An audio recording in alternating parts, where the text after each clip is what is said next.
오늘 주신 하나님 말씀 우리 함께 보시겠습니다. 갈라디아서 5장 16절부터 26절까지 말씀입니다.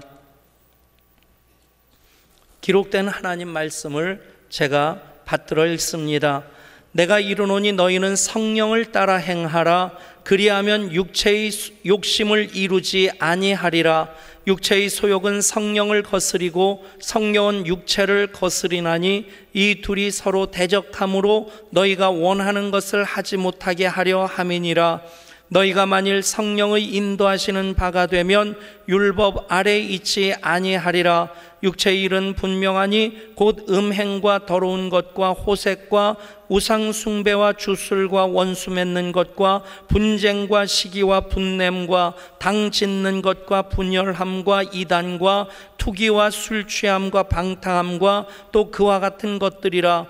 전에 너희에게 경계한 것 같이 경계하노니 이런 일을 하는 자들은 하나님의 나라를 유업으로 받지 못할 것이요 오직 성령의 열매는 사랑과 희락과 화평과 오래 참음과 자비와 양선과 충성과 온유와 절제니 이 같은 것을 금지할 법이 없느니라. 그리스도 예수의 사람들은 육체와 함께 그 정욕과 탐심을 십자가에 못 박았느니라. 만일 우리가 성령으로 살면 또한 성령으로 행할지니 헛된 영광을 구하여 서로 노엽게 하거나 서로 투기하지 말지니라.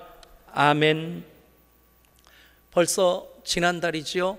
7월 달에 설교 설문조사를 했었습니다. 참여해 주신 것에 감사드리고 또 여러분들이 이제 그 설문조사를 통해서 저에게 많은 격려가 되고 또 설교에 대해서 다시 한번 생각하는 그런 기회가 됐었습니다.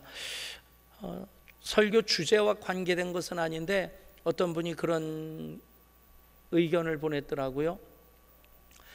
우리 목회자들이 입고 있는 이 클러치 셔츠 성직자 이 옷이 캐톨릭식인데 그거 안 입으면 좋겠다. 그래서 혹시라도 그런 생각을 하는 분들이 계실지도 모르겠다 싶어서 설명해 드리는 것이 좋으리라는 생각에 말씀드립니다. 1980년대 이제 한기총을 중심으로 해서 각 교단 신학교의 그 실천 신학 예배학을 전공한 교수들이 모여서 개신교 목회자들의 그 예전 복으로 이것을 만든 겁니다. 예전 색깔을 따라서 이제 색깔도 정하고 또 이 안에 십자가를 넣고 그리고 이 플라스틱은 이제 목사들끼리 그런 말을 합니다. 이거 개목걸이라고. 하나님한테 이렇게 붙잡힌 바 된 그 상징입니다. 그리고 이제 일상복으로는 이런 이제 모양이 아니라 요 가운데가 터져 가지고 요 아래 십자가가 새겨진 그런 일상복을 또 만들어서 개신교 목회자의 공식 복장으로. 그래서 영락교 이철신 목사님이라든가 참 많은 교회 목사님들이 이 복장을 하고 있습니다. 캐톨릭적인 것이 아니라 개신교에서 만든 우리 것이 소중한 것이요. 그렇다는 것을 혹시 그 부분에 대해서 궁금해했던 분들이 계실 것 같아서 이제 설명해 드립니다. 이제 설문 결과를 발표하겠습니다. 그러면 두두두둑 하고 이거 두드려야 되는 거 아닌가요? 결과 이렇게 보면서 우리 교인들이 참 건전하다 하는 그런 생각을 했었습니다.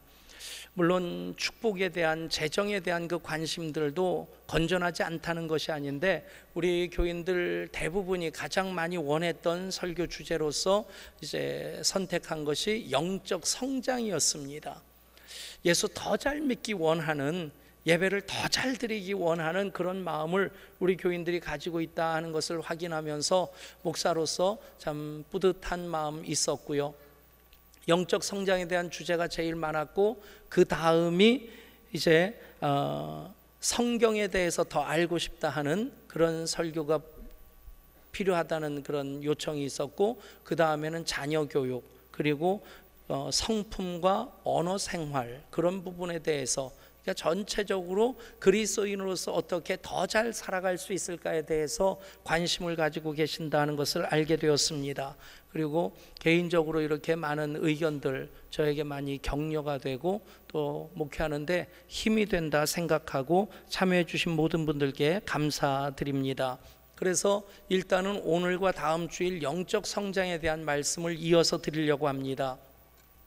먼저 영국 런던에 있는 웨스트민스터 사원 그 교회의 묘비에 새겨진 글을 하나 읽어드립니다. 내가 젊고 철이 없어 상상의 나래를 펴던 시절 내 꿈은 세상을 바꾸는 것이었다. 내가 조금씩 나이가 들어 세상의 이치를 알게 되면서 세상은 쉽게 바뀌지 않는다는 것을 깨닫게 되었다. 그래서 나는 시야를 좁혀서 우리나라만 바꿔보기로 마음먹었다. 그러나 이 역시 쉽지 않은 일임을 곧 알게 되었다. 인생의 황혼기에 접어들어 마지막으로 간절하게 나는 나와 가장 가까운 가족이라도 바꿔보려는 것에 만족하려 했다. 그러나 아무것도 달라지지 않았다. 이제 나는 죽음을 눈앞에 두고서야 문득 깨닫게 되었다. 만약 내가 나 자신을 먼저 변화시켰더라면 그런 나를 보고 내 가족이 바뀌었을 것이다. 또한 가족의 변화가 영향을 주어 우리나라가 더 좋은 나라가 될 수 있었을 것이다. 그리고 누가 알겠는가? 세상까지도 변화되었을지. 평생 교회를 섬겼던 목회자가 의도적으로 마지막 교훈을 남기고자 그렇게 글을 묘비에 새겨놨다 생각되기도 하고, 아니면 목회자로서 젊었을 때 큰 꿈을 이루고자 했었는데 그것이 터무니없는 것이고 나라를 바꿔보고자 했는데 그것도 쉽지 않은 것임을 깨닫고 가족이라도 변화시켜 보려고 했는데 그것도 안 되고 마지막으로 깨닫게 된 것이 나 자신을 변화시키는 것이 가장 중요한 문제다. 나 자신이 변화되었더라면, 나 자신이 영적으로 성장했더라면 우리 가족들이 변화되어지고 그리고 그것이 나라를 향한 거룩한 영향력이 되고 누가 알겠는가? 세상까지도 변화되었을지. 우리 교인들이 영적 성장에 대한 관심이 많다는 것을 설교 주제로서 이렇게 보면서 이 시가 생각나서 소개해드린 것입니다. 그 목회자는 평생 목회하면서 마지막 깨닫고 그 중요한 말을 묘비명에 새겨서라도 다른 사람들에게 교훈을 주고자 했었는데 우리 교인들은 미리 깨달았다. 진작에 깨닫고 있다. 아멘. 예, 아멘 하려고 하니까 조금 갑자기 교만해지는 것 같습니까? 여러분, 참 중요한 주제입니다. 우리가 예배하는 이유가 무엇입니까? 물론 하나님을 만나기 위해서죠. 성경을 읽고 묵상하는 것이 왜 성경을 읽고 묵상합니까? 그것을 통해서 하나님 뜻을 깨닫고자 함입니다. 왜 기도합니까? 응답받기 원함이지만 그보다 먼저 하나님의 마음을 알고자 하는 마음으로 기도합니다. 그런데 이 모든 것을 통해서 우리는 그리스도의 장성한 분량에 이르도록 자라가야만 합니다. 그것을 오늘 성경에서는 성령을 따라 행하라고 말씀합니다. 즉 영적 성장이나 그리스도를 닮아가는 것이나 또 성령을 따라 행하는 것, 표현은 각각 다르다 할지라도 내용은 똑같습니다. 그리스도 안에서 우리가 자라가는 삶을 얘기하는 것입니다. 오늘 우리는 주시는 말씀을 하나님의 말씀으로 바꾸자 합니다. 내가 이르노니 너희는 성령을 따라 행하라. 그리하면 육체의 욕심을 이루지 아니하리라. 아멘. 성령을 따라 행하면 육체의 욕심을 이루지 않게 됩니다. 바꿔서 얘기하면 성령을 따라 행하지 아니하면 육체의 욕심 때문에 그렇게 헤매이다가 허덕이다가 예수 믿기는 믿는데 영적으로 성장하지 못하는, 맨날 제로 포인트에서 방황하는 그런 삶을 살 수밖에 없다는 것입니다. 오늘 성령을 따라 행하라는 말씀은 성령으로 살라는 말씀입니다. 갈라디아서 6장 7절 8절에서 말씀합니다. 스스로 속이지 말라. 하나님은 업신여김을 받지 아니하시나니 사람이 무엇으로 심든지 그대로 거두리라. 자기의 육체를 위하여 심는 자는 육체로부터 썩어질 것을 거두고 성령을 위하여 심는 자는 성령으로부터 영생을 거두리라. 아멘. 영적으로 성장하기 위해서, 계속해서 그리스도를 닮아가기 위해서 우리는 이 원리를 그대로 마음에 새기고 행동으로 반복해야만 합니다. 에릭 아론슨이라는 사람이 대쉬라는 책을 썼는데 삶의 지혜들을 이렇게 모아놓은 책입니다. 거기 보면 기고의 원리가 있고 티토의 원리가 있습니다. 기고의 원리는 가비지 인, 가비지 아웃, 그리고 티토는 트레저 인, 트레저 아웃. 그러니까 이 쓰레기를 넣으면 쓰레기가 나오고 보물을 넣으면 보물이 나온다는 거죠. 쓰레기통에 쓰레기만 넣으니까 뚜껑을 열면 뒤집어 보면 엎어보면 쓰레기만 쏟아지는 거죠. 보물 하면은 거기다 보물을 넣어놓으니까 뚜껑을 열면 거기 보물이 있는 겁니다. 육체를 위하여 심는 자는 육체로부터 썩어질 것을 거두고, 그것이 기고의 원리가 되고, 성령을 위하여 심는 자는 성령으로부터 영생을 거둔다. 그것이 티토의 원리가 됩니다. 그러는 사이에 우리는 영적으로 자라가고 주님을 더욱 닮아가게 될 줄 믿습니다. 그래서 오늘 먼저 성령을 따라 행하는 것의 의미를 알고자 합니다. 성령을 따라 행하라. 그 말씀 그대로 받으면 되는데 그 말씀 안에 굉장히 중요한 의미들이 담겨져 있습니다. 첫 번째로 성령을 따라 행한다 하는 것은 성령의 감동을 받는 것입니다. 16절 말씀 다시 읽습니다. 내가 이르노니 너희는 성령을 따라 행하라. 그리하면 육체의 욕심을 이루지 아니하리라. 성령을 따라 행한다. 그것은 성령의 감동을 받아서 그 감동대로 행한다는 것이 그 말씀에 담겨져 있습니다. 성령의 감동을 받는다. 성령님을 느낀다는 것입니다. 성령님의 임재를 느끼고 성령의 말씀을 느끼고 성령의 역사심을 느낀다는 것입니다. 성령의 감동을 받게 되면 받을수록 성령님에 대해서 더 민감해지고 더 열려지게 되고 더 친밀해지고 더 기대하게 됩니다. 여러분, 성령님과 더 친밀해질 수 있기를 원합니다. 사랑하는 사람들과도 사랑하는 사람들을 닮아가게 되죠. 좋아하는 음식 같이 좋아하게 되고요. 또 취미도 공유하게 되고, 어떻게 하면 성령님과 더 친밀해질 수 있을까? 성령님에 대해서 더 많은 관심을 기울이면 됩니다. 더 많은 시간을 쓰시면 됩니다. 사람을 알기 위해서 처음 만난 사람들이 명함을 주고받습니다. 거기에 보면 이름이 써 있고 그 사람 다니는 회사나 또 직함이 써 있습니다. 우리 교회 교인들 이 명함을 보면 뒤에 성경 말씀이 새겨진 그런 명함들도 많이 있더라고요. 주 예수를 믿으십시오. 그러면 당신과 당신의 가정이 구원을 얻을 것입니다. 아멘. 여러분들이 모든 명함에 다 써 있는 말씀이 될 수 있기를 원합니다. 아멘. 근데 그 명함으로서는 가장 기본적인 정보밖에는 모릅니다. 그 사람이 어떤 사람인가 알고자 하면 그 사람이 어디에 관심을 가지고 있고 그 사람의 관심을 위해서 얼만큼 시간을 쓰고 돈을 쓰느냐 하는 것을 보면 그 사람이 어떤 사람인지 알게 됩니다. 어쩌다 신문에 보면 직장 다니던 분이 퇴직해가지고 퇴직금 받아가지고 학교 다니던 아이들 휴학시키고 그래가지고 가족이 6개월 동안 1년 동안 세계 여행을 했다. 쉬운 일 아닐 겁니다. 그런데 그분들은 나름대로 분명한 가치관이 있어서 그런 거죠. 노는 것이 좋아서가 아니라 정말 교과서 활자화된 어떤 정보, 지식을 전달받는 것보다 실제로 부딪히면서 경험하는 것이 산교육이다. 그런 관심사가 있으면 거기에 시간도 들이고 돈도 쓰게 되는 겁니다. 선배 목사님 음악 감상에 굉장히 관심이 있어요. 그래가지고 이 오디오를 마련했는데 그게 몇 천만 원짜리라고 하더라고요. 그 목사님이 몇 천만 원짜리가 있다. 예, 뭐 음악 좋아하면 거기에 돈 쓸 수 있는 겁니다. 그런데 문제는 그 사모님이 그러더라고요. 아이고, 우리는 그거 감옥이에요. 없으면 좋겠어요. 왜 그러냐고 물어봤더니 목사님이 음악 감상할 때는요, 사모님이 대림질도 못한대요. 대림이 바이메탈이 있어서 이제 온도 조절을 하느라고 그렇게 전압이 올라가고 내려가는 것 때문에 이 음악이 이게 민감하니까 그게 느껴진다는 거예요.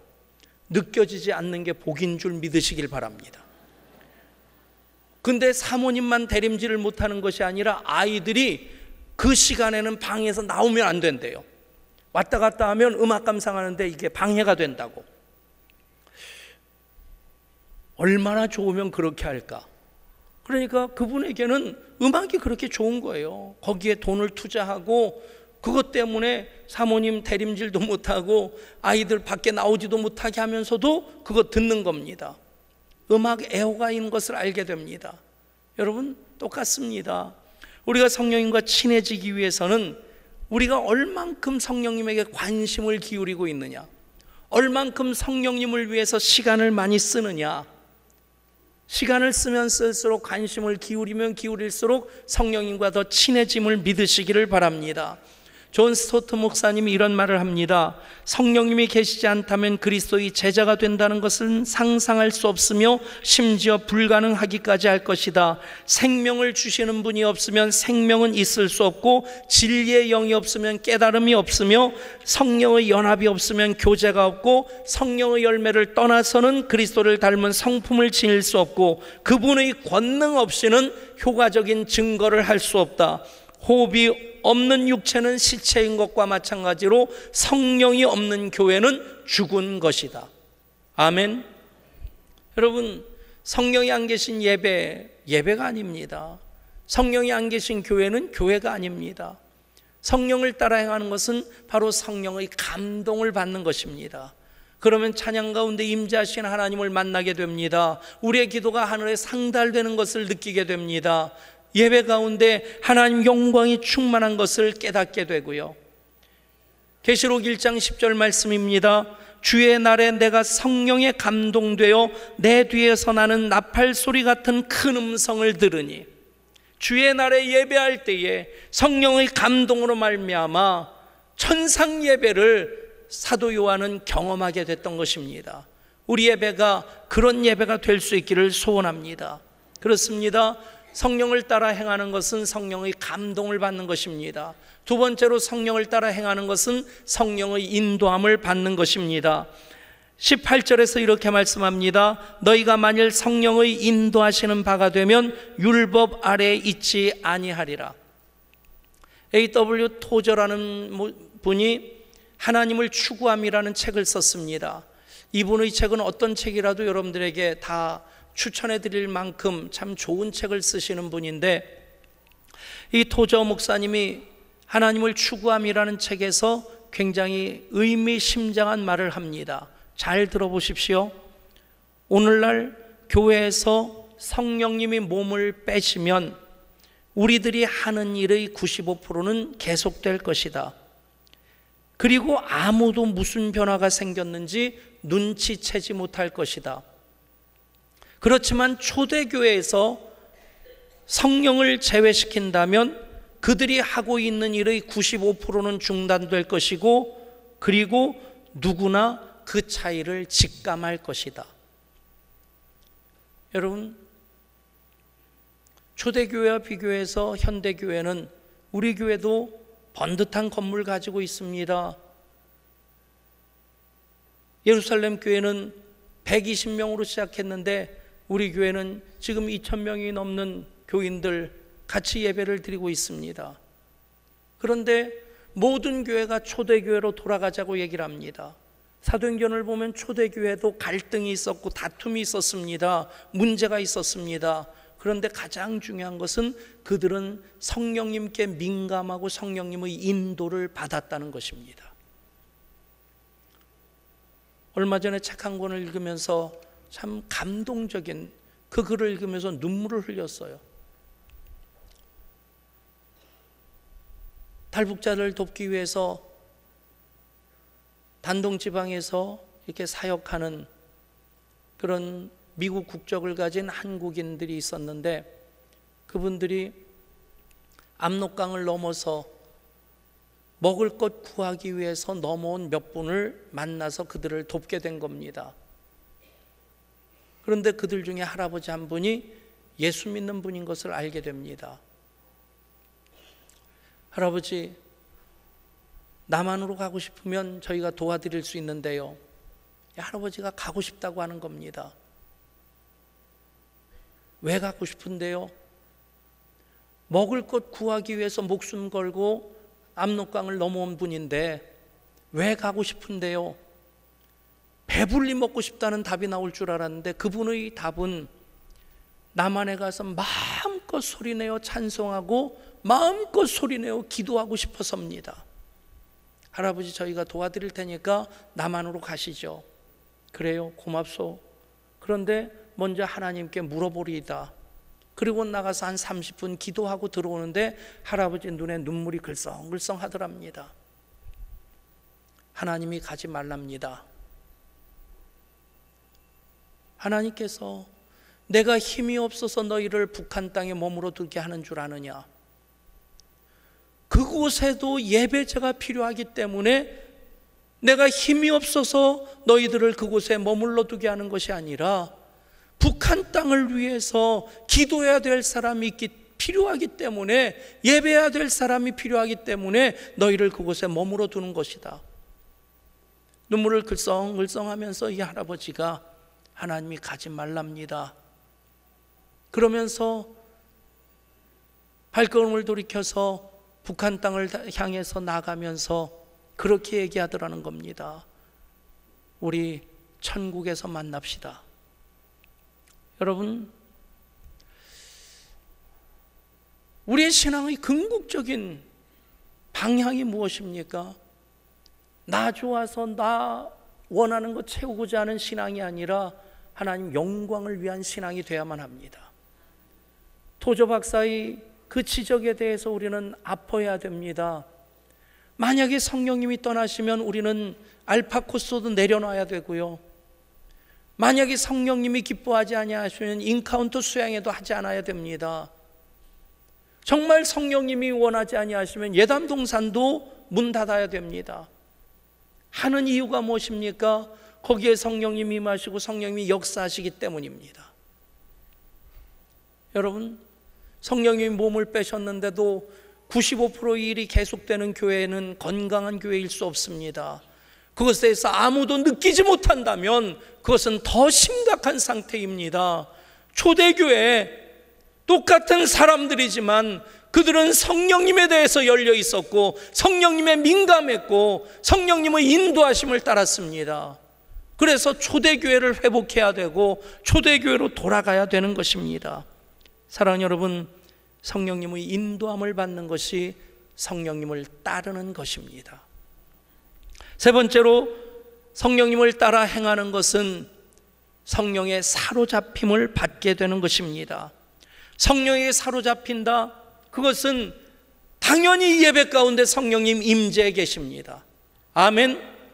그런데 그 임재보다 더 강하게, 더 뜨겁게, 더 주도적으로 성령님이 역사하시는 것, 그것을 성령님의 사로잡혔다고 얘기하는 것입니다. 이 성령의 경험은 하루 24시간 1년 365일 쭉 이어지는 것 아닙니다. 성경에도 보면 특별한 때에 성령님께서 주도적으로 강하게 역사하십니다. 그 대표적인 사건이 바로 오순절 마가이 다락방의 성령이 불의 여같이 갈라지는 것으로 각 사람 머리 위에 임하는 역사입니다. 급하고 강한 바람과 같이 그들 모인 곳에 성령님이 강하게 역사하십니다. 사도행전에서 계속 그런 일이 반복되진 않는데 중요한 것은 그 성령의 사로잡힘의 경험으로 인해서 교회가 탄생되어지고 사도행전이 이어지게 된다는 것입니다. 엑스겔 선지자가 성령의 사로잡힘을 받게 될 때 시공을 초월해서 그는 그발강가, 바벨론의 그발강가까지 성령님이 이끌어 가시는 경험을 합니다. 에스골 골짜기로 이끄시는 경험을 합니다. 성전 동문 동쪽 문 앞에서 하나님의 영광이 움직이는 것을 보게 됩니다. 여러분, 그러니까 그런 성령에 사로잡힌 에스겔이 포로기 때 그 절망의 시절에 성전에서 흘러나왔은 생명수로 인해서 모든 것이 회복되어지는 생명의 메시지를 선포할 수 있었던 것입니다. 우리 교회 16년 동안 이제 10월 셋째 주일 우리가 16주년을 맞이하게 됩니다. 정말 하나님의 큰 은혜의 역사가 있었습니다. 남다른 큰 복을 받은 교회가 우리 교회입니다. 기도원 한 칸 빌려서 시작했는데 지하 예배당에서 하나님께서 우리의 기도를 들으셔서 개척교회가 돈 한 푼 없는데 6천만 원 빚으로 시작한 교회인데, 그런데 6억 2천만 원 되는 그 식당 건물을 경매받게 하시고, 그때도 하나님 기적을 이루셨고 지금도 기적을 이루셨고, 아멘. 여러분, 그런데 이 모든 것이 하나님의 은혜고 하나님 행하신 일들인데, 저에게 있어서 정말 예양교회 16년 역사 속에서 가장 소중한 것을 얘기하면, 저는 그 식당 리모델링하고 그 예배당은 예배당인데 창문 하나가 없었어요. 그래서 220석인데 3부 예배 때 300명 이상 예배를 드리면 보조의자도 놓고 뒤에 서기도 하고 밖에 유리로 만든 로비에까지 교인들이 서서 예배를 드립니다. 320~30명까지 예배를 드렸는데, 그러면 좀 민감한 분들은 산소 부족을 느껴가지고 얼굴이 하얘져가지고 나가서 심호흡하고 다시 들어오기도 했었습니다. 그런데 그때 성령에 사로잡히는 역사가 있었습니다. 성령의 강한 임재를 경험하고 예배드리는 가운데 치유가 일어나고 기적이 일어나고 회복이 되어지고 응답이 되어지고, 아멘.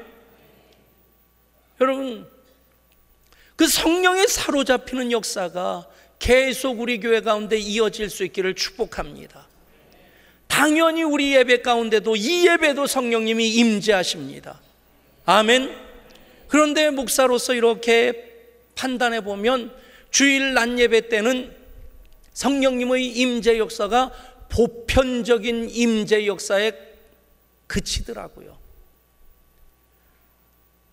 알파 성령 수행회 때는 더 강한 역사가 있고, 인카운서 수행회는 더 강한 임재가 있고, 만약에 인카운터 수행회 때 있는 하나님의 임재 역사가 매 주일마다 있다고 하면 그것을 사모하는 분들에게는 참 좋겠지만, 처음 교회 온 분들, 우리 교회 2,000명 정도 예배를 드립니다. 며칠 전에 국민일보 기사를 보니까 메가처치에 대한 기사가 나왔는데, 메가처치를 우리말로 번역하면 초대형 교회입니다.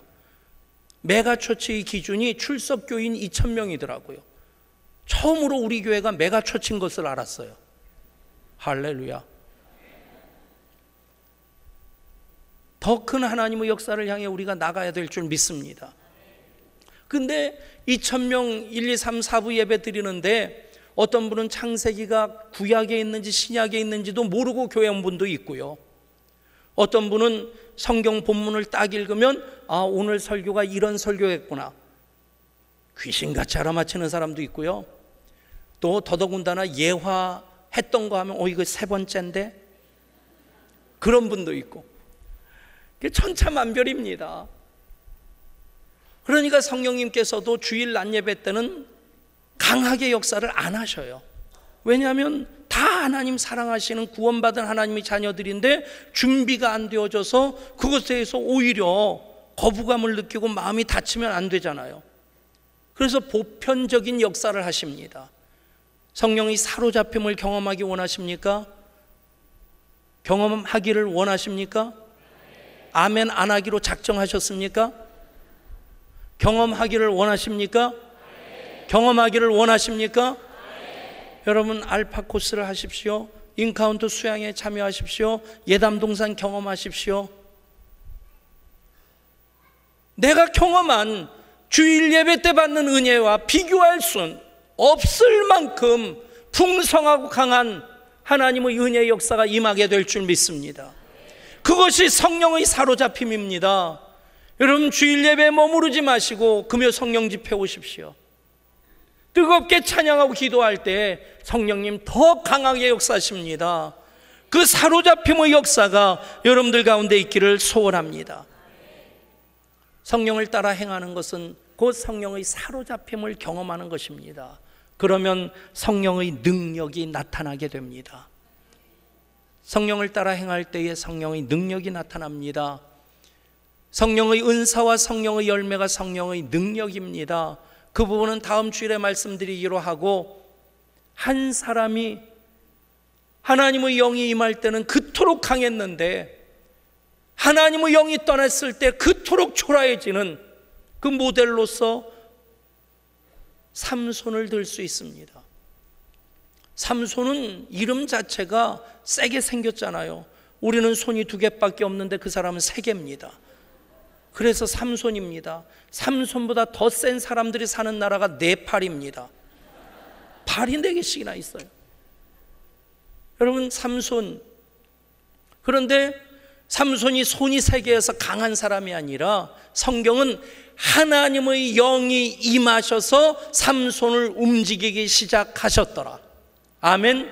삼손은 성령의 감동에 의해서 움직이기 시작한 사람입니다. 성령이 강하게 임하실 때 삼손은 사자를, 염소 새끼를 찢듯이 찢습니다. 염소 새끼도 우리가 찢는다고 해서 찢어지지 않습니다. 그런데 삼손에게 성령이 강하게 임하실 때, 성령에 사로잡히게 될 때 블레셋 병사들도 물리칠 뿐 아니라 사자도 2 손으로 찢어버립니다. 그랬던 삼손인데 성령님이 떠나시니까 2눈 뽑히죠. 머리가 잘리죠. 그리고 짐승을 대신해서 맷돌을 돌리는 그런 모습으로 전락하게 됩니다. 마찬가지입니다.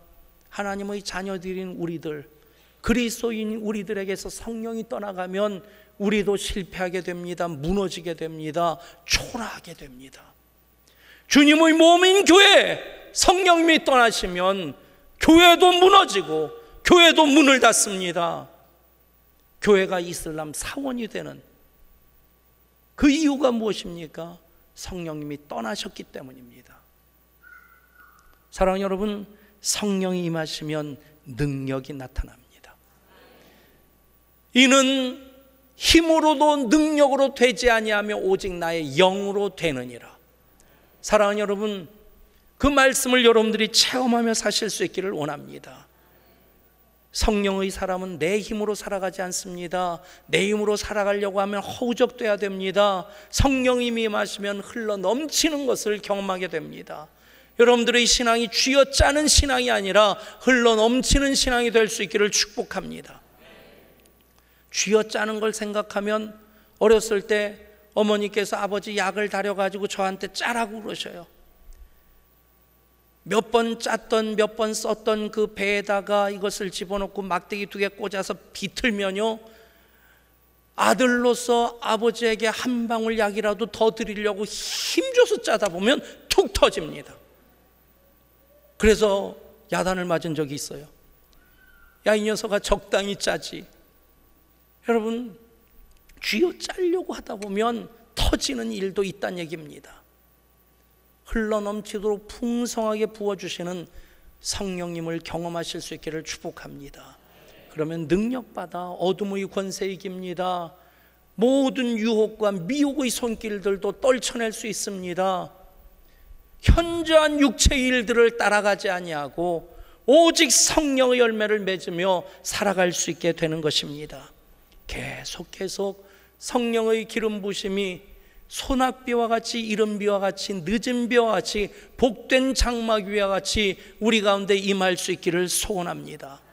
하늘 문이 열리고 은혜의 빗줄기 이 땅 가득 내리도록 마침내 주 오셔서 의의 빗줄기 우리 위에 부시도록. 예배 때마다 성령님을 따라 행하기를 원하는 우리 예배 가운데 하늘문이 열리는 역사가 있기를 소원합니다.